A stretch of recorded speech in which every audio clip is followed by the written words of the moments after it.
Hello everyone! Kain tayo. Ito na yung aking niluto. Beef with broccoli. So, sarap.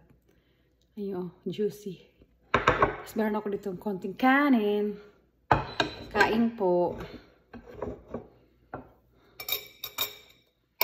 Lagay ko dito. Yun. May konting sabaw.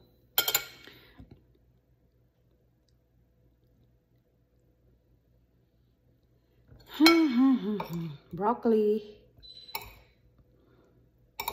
Gusto ko yung sauce. Konting sauce. Tsaka meron akong tubig na isang galon. Ano ko lang. Ito lang yung gagamitin ko para wala akong hugasin.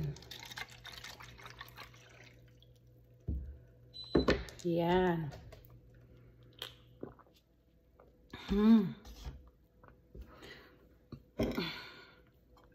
Kain tayo guys. Ang sarap ng ulam ko. Super lambot ng beef.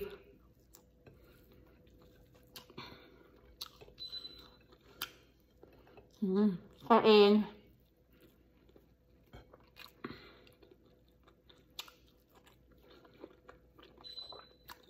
Laki oh.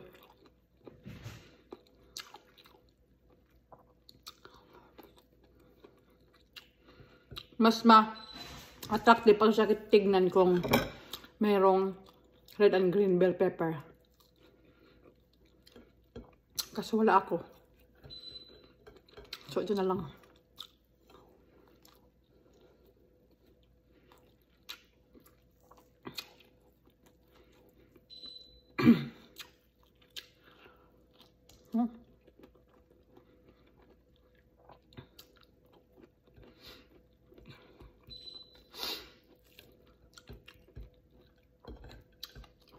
Madali lang tinutuin kasi pinatender ko yung beef. Inislice ko siya ng manipis. Para madali mag-tender.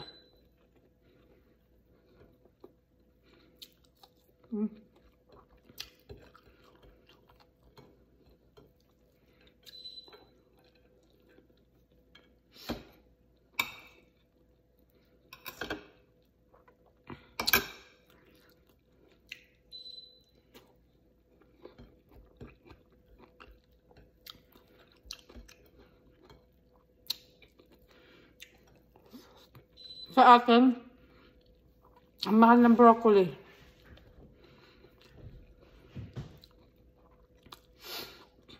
Dito, mura lang.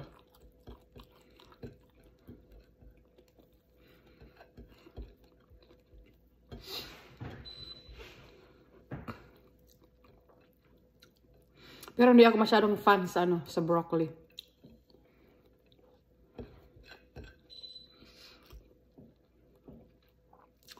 Mas fan ako sa labong. O di kaya puso ng saging. Kasi yun walang gastos.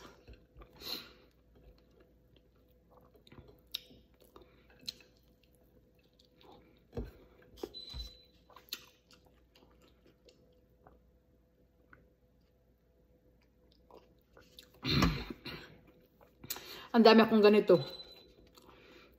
Iniwan sa akin yung jowa. Ano siya? Gamitin mo daw para hindi ka na maghuhugas ng mga baso.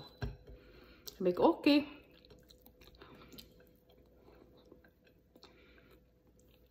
Good idea nga naman. Para wala kang masyadong hugasin.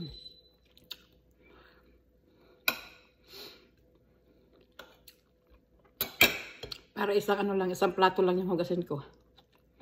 So siya na guys, yung reflection ng sun, ng araw. Malakas. Pinopen ko kasi yung bintana. Pinatay ko yung heater kasi warm sa labas. Sa loob ng bahay ko, pag wala yung heater, malamig. Kaya ginawa ko, pinatay ko yung heater tapos papasukin ko yung warm sa labas.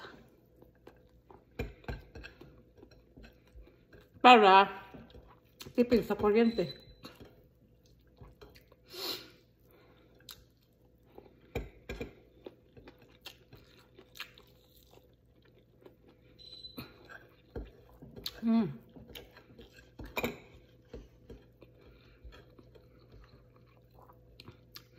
Perfect yung pagkakatimpla ko. Ito, oh. Yung para siyang size ng, ano tawag ito? Yung pang beef stick.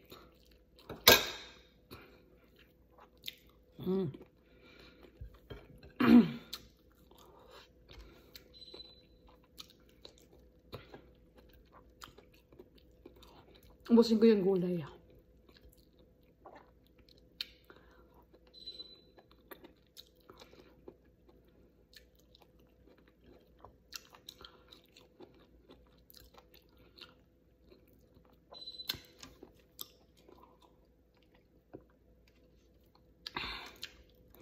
Wala na ang gulay. Meat na lang yung natira.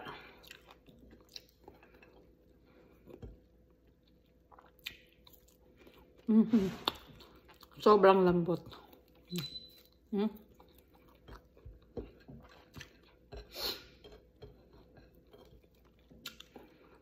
Ayoko na.